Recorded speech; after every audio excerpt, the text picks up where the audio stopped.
अस्सलामुअलैकुम नाजरीन कराम, नई वीडियो में आपको खुश आमदीद कहते हैं। एक जानिब इमरान रियाज की रिहाई के हवाले से खबरें आ रही हैं कि इमरान रियाज को जमानत पर रिहा कर दिया गया है। दूसरी जानिब पाकिस्तान के सबसे बड़े आइनी ओहदे पर आज डाका डाला जाएगा। सदर के ओहदे का इंतखाब होने जा रहा है।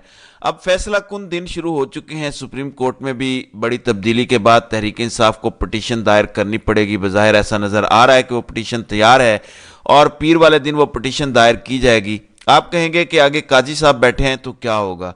तो मंसूर अली शाह का ये पहला इम्तिहान है जो आने वाले चीफ जस्टिस हो सकते हैं अगर काजी को एक्सटेंशन नहीं मिलती। मंसूर अली शाह बहुत ताकतवर चीफ जस्टिस हो सकते हैं अगर वो चाहें। जो लोग चंद माह या एक आध साल के लिए आते हैं वो कमज़ोर होते हैं, उनको पता होता है आज सीट है कल चली जाएगी और फिर मेरे लिए मुसीबतें खड़ी हो सकती हैं। जबकि मंसूर अली शाह तकरीबन 3 साल से कुछ ऊपर अरसे के चीफ जस्टिस बनेंगे। काजी फायज ईसा के बाद अगर कोई तब्दीली नहीं होती आइन और कानून में, और ये बहुत लंबी मुद्दत होती है, इस दौरान कई एक्सटेंशन के सवाल भी सामने आएंगे, इस दौरान ही हुकूमत की तब्दीली का मामला भी पेश आ सकता है, तो इनका बहुत गहरा किरदार इन हालात में हो सकता है। अब मंसूर अली शाह किस साइड पर खड़े होंगे यह हमें 11 तारीख की पिटीशन में पता चलेगा, क्योंकि सुप्रीम कोर्ट की कमेटी जो 184(3) के बेंच चूज करने का फैसला करती है उसमें अब काजी फायज ईसा, मंसूर अली शाह और जस्टिस मुनीब अख्तर हैं। जस्टिस मुनीब अख्तर के बारे में तो ये बात श्योरली कही जा सकती है कि वो रूल ऑफ लॉ को फॉलो करने वाले जज हैं। पीछे टाई है काजी और मंसूर अली शाह में। मंसूर अली शाह वैसे दिल से काजी ग्रुप के हैं, लेकिन मंसूर अली शाह काजी जितना बुग़्ज़ नहीं रखते तहरीक इंसाफ से, जो अभी तक पता है। आगे को कोई तब्दीली आ भी सकती है, लेकिन काजी जितना नंगा भौंडा मजाक करने की शायद उनमें कोई हिम्मत नहीं होगी। तो अब ये डू एंड डाई पिटीशन होगी। अगर यहां से कुछ नहीं निकलता तो फिर आपने सिर्फ ट्रिब्यूनल खेलना है और ये 5 साल हुकूमत चल जाएगी। बल्कि शायद ये पाकिस्तान की तारीख की पहली हुकूमत होगी जिसका वजीर आजम पूरे 5 साल कर जाएगा, क्योंकि जो चाटने का सिलसिला शहबाज शरीफ ने शुरू किया हुआ है वो पिछले 3 साल से आंख का तारा है। ये उनकी कल्मिनेशन है, वो अपनी पीक पर हैं इस टाइम चाटने की जो उनकी ड्यूटी है, तो वो 5 साल पूरे कर सकते हैं। तो ये डू एंड डाई पिटीशन होगी जो तहरीक इंसाफ करेगी। दूसरी जानिब जमान पार्क में पुलिस पर तशद्दुद के मुकदमे में सहाफ़ी इमरान रियाज की जमानत मंजूर हुई है। अदालत की इमरान रियाज को 2 लाख के मचलके जमा करने की हिदायत सामने आई है। अदालत ने प्रोसिक्यूशन को रिकॉर्ड पेश करने का आखिरी मौका देते हुए समाअत मुलतवी की थी। अदालती हुक्म पर प्रोसिक्यूशन ने मुकदमे का रिकॉर्ड अदालत में पेश किया। इंसदाद दहशतगर्दी अदालत के जज अरशद जावेद ने यह समाअत की। मुलजिम के वकील अजहर सिद्दीक एडवोकेट ने दलाइल दिए। प्रोसिक्यूशन सहाफ़ी को ज़्यादा से ज़्यादा अरसा के लिए जेल में रखना चाहती है, यह मौक़िफ़ अपनाया गया। मुलजिम इमरान रियाज सहाफ़ी हैं, बेगुनाह हैं, ज़मानत पर रिहाई दी जाए, जिसके बाद ये रिहाई मुमकिन हुई है। नाज़रीन इकराम, वो जज साहब जिन्होंने तहरीक इंसाफ के लोगों की ज़मानतें मुस्तरद की पिछले 8-9 महीने, जज नवीद इकबाल, अब सेशन कोर्ट रहीम यार खान उन्हें भेज दिया गया है OSD बना के। क्या वजह है कि उन्होंने पै दर पै इलेक्शन होने के बाद PTI के लोगों को जमानतें देना शुरू कर दी थी 9 मई के केसेस में। नए चीफ जस्टिस आते हैं लाहौर हाई कोर्ट के और पहला हुक्म वो ये जारी करते हैं कि इन जज को तो OSD बना के भेजो रहीम यार खान। अब या तो नए जज साहब या चीफ जस्टिस ने आते ही एक ऐसे जज को OSD बनाया है जिसने पहले जमानतें नहीं दी प्रेशर में आके, तो जज साहब ने बड़ा दबंग फैसला किया। लेकिन अगर इसलिए OSD बनाया है कि अब उन्होंने जमानतें दे दी हैं, तो फिर आप ये समझ सकते हैं कि उन्हें चिड़िया घर से कंट्रोल किया जाएगा और मुकम्मल तौर पर लाहौर हाई कोर्ट भी फतह कर ली गई है इस्लामाबाद हाई कोर्ट की तरह। बहरहाल इमरान रियाज की जमानत होना एक बड़ा रिलीफ है जो नज़रअंदाज नहीं किया जा सकता। दूसरी जानिब पेशावर हाई कोर्ट के फैसले को रद्दी की टोकरी में फेंका गया। पेशावर हाई कोर्ट ने स्टे दिया था कि मखसूस नशिस्तों पर हलफ ना उठाया जाए। पेशावर हाई कोर्ट का यह स्टे 13 तारीख तक का था, लेकिन कल मखसूस नशिस्तों पर हलफ उठाया गया कौमी असम्बली में।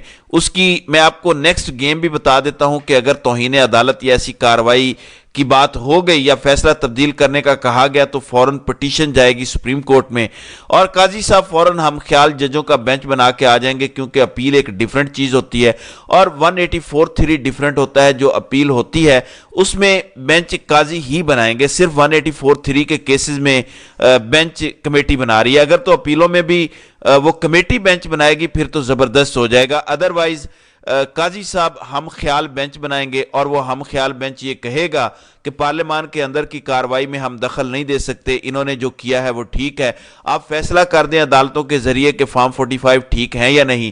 اگر تو ثابت ہو گیا تو وہ ڈی سیٹ ہو جائیں گے، دوبارہ دوسرے لوگ آ جائیں گے، ورنہ جب تک اس کیس کا فیصلہ نہیں ہوتا، ایک تو فارم 45 کا اور دوسرا مخصوص نشستوں کا، ہم سٹے نہیں دے سکتے اور اس طرح کا فیصلہ قاضی صاحب سے کروا لیا جائے گا۔ سو ایک مکمل سسٹم کو ہائی جیک کر لیا گیا ہے اور اگر کسی عدالت سے کوئی ریلیف آنا بھی ہے تو اوپر بڑے قاضی صاحب بیٹھے ہوئے ہیں جو فوراً چوروں کو ریلیف دلوا دیں گے۔ اب ایسے میں تحریک انصاف کے اندر سے ناظرین کرام کنٹروورسیز پیدا ہونا شروع ہو گئی ہیں۔ میں آپ کو کچھ چیزیں دکھانے جا رہا ہوں، شاید آپ کو یہ چیزیں دیکھ کے شوق بھی لگے اور لگنا بھی چاہیے، میں سمجھتا ہوں، کیونکہ جو چیزیں شاکنگ ہوتی ہیں انہیں دیکھ کر شوق لگنا ایک قدرتی چیز ہے۔ یہ ذرا چیک کریں، شیر افضل مروت کے بھائی جن کو خیبر پختونخوا کی کابینہ میں جگہ دی گئی، ان کے ٹویٹس پڑھتے ہیں۔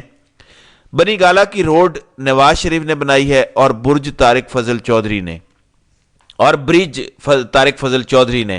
عمران خان نے بنی گالہ کے لیے ایک ٹکا کام بھی نہیں کیا، بنی گالہ سے ایک ووٹ بھی حرام ہے عمران خان پر۔ نیچے لکھا ہوا ہے، قسم سے نواز شریف کی فیملی کی جگہ اگر میں ہوتا تو اس شایان کو گنجا کر کے لندن میں گھماتا۔ شایان آپ کو پتا ہے وہ نوجوان جس نے نواز شریف کو لندن میں دن میں تارے دکھائے تھے، یہ اس کی بات کر رہا ہے۔ اب آپ نے یہ ٹویٹ ملاحظہ کرنی ہے، ہم تو صرف لوگوں کے سامنے حقائق لا رہے ہیں۔ عمر چیمہ جس کو عمران خان نے گٹر کہا تھا، وہ کہتا ہے کہ majority of low income folk live in palatial resident right. اس کے جواب میں نیچے شیر افضل مروت کا بھائی لکھتا ہے کہ I have paid 2.8 million tax this year but Imran Khan with 76,000 tax money have 1,000 more luxurious life than mine, no justice۔ اب عمران خان کے لائف سٹائل پر اس کو اعتراض ہے، لیکن یہ کسی کو بھی ہو سکتا ہے، یہ کوئی بڑی بات نہیں ہے۔ لیکن بات نظریے کی ہے تو نظریہ یہ ہے، پھر یہ ان کا دکھا دیتا ہوں۔ Maryam has graceful personality, she deserve to be next P M. یہ رجیم چینج آپریشن کے بعد کی ٹویٹس ہیں، یہ 5 اپریل 2022 کی ٹویٹس ہیں۔ Maryam Nawaz is the only option left, she is most popular figure in Pakistan. Maryam Nawaz سب سے زیادہ مقبول ہے پاکستان میں، یہ ان کا نظریہ ہے۔ آگے چلتے ہیں، یہ سب سے خطرناک ٹویٹ ہے جس پہ میرے خیال میں تحریک انصاف کے سپورٹرز کو بہت زیادہ اعتراض ہے، اور وہ ٹویٹ یہ ہے کہ پہلے عمران اور بزدار کے منہ پر تھوک دو اور پھر چاٹ لینا۔ یہ بھی انہوں نے ٹویٹ کیا اور یہ آپ دیکھ سکتے ہیں ان کی تصاویر، یہ شیر افضل مروت کے ساتھ ان کے بھائی ہیں جن کی میں نے آپ کو ٹویٹس دکھائی ہیں۔ اب کسی کا کوئی بھی نظریہ ہو سکتا ہے اور اس پر ہمیں کوئی اعتراض نہیں ہے، لیکن تحریک انصاف کے سپورٹرز کو بڑا اعتراض ہے۔ وہ یہ چاہ رہے ہیں کہ شیر افضل مروت کے اس بھائی کو، جو مریم نواز کو اپنا آئیڈیل سمجھتا ہے، جو مریم نواز کو پاپولر لیڈر سمجھتا ہے، جو عمران خان کو گالیاں دیتا ہے، ٹیکس چور کہتا ہے، ان کے لائف سٹائل پر اعتراض کرتا ہے، تو اس کو آپ نے خیبر پختونخوا کی کابینہ کا حصہ بنا دیا ہے، اس کو اسپیشل اسسٹنٹ بنا دیا آپ نے۔ اس پہ تحریک انصاف کے لوگ بہت زیادہ آواز اٹھا رہے ہیں اور میں سمجھتا ہوں کہ پارٹیز کے اندر آوازیں اٹھنی چاہیے۔ یہ ثبوت جو میں نے دیکھے ہیں اگر یہ درست ہیں تو پھر تو بالکل آواز اٹھنی چاہیے۔ وہ لوگ جنہوں نے قربانیاں دی ہیں، جنہوں نے مارے کھائی ہیں، جن بیچاروں کے گھر توڑے گئے، ان میں سے کوئی وزیر بنے نہ بنے یا زیادہ ان کے وزراء نہ بنے اور ایک ایسے بندے کو، ایسے گھس بیٹھیے کو آپ لے کر آئیں، تو لوگ یہ دعویٰ کر رہے ہیں کہ جو شخص تحریک انصاف کے بنیادی نظریے سے یہ اختلاف کرتا ہے، جو عمران خان کے بنیادی نظریے سے اختلاف کرتا ہے، اس کو انڈرسٹینڈ کریں تھوڑا۔ تو میں سمجھتا ہوں کہ تحریک انصاف ہمیشہ سے اپنے سپورٹرز کی آواز سنتی آئی ہے، وہ اس بار بھی سن لیں گے، یہ میرا گمان ہے۔ اس لیے یہ کہا جا رہا ہے کہ یہ سارے اعتراضات عمران خان کو اڈیالہ جیل پہنچائے جائیں گے، جو اگلی ملاقات ہوگی ان کو بتایا جائے گا، کیونکہ بتایا جا رہا ہے کہ علی امین گنڈا پور کے ساتھ عمران خان نے خود یہ کابینہ فائنل کی ہے۔ اگر یہ 100% درست باتیں ہیں، پھر بیچ میں ایک بات یہ بھی آ گئی کہ جو خیبر پختونخوا کے سابق وزیر خزانہ تھے जो पिछली हुकूमत में थे, तैमूर, सलीम झगड़ा, वो कहते हैं कि इमरान खान ने तो कहा था कि इनको बनाना है आपने मुशीर ख़जाना या वज़ीर ख़जाना, लेकिन मुज़म्मिल असलम को बना दिया गया।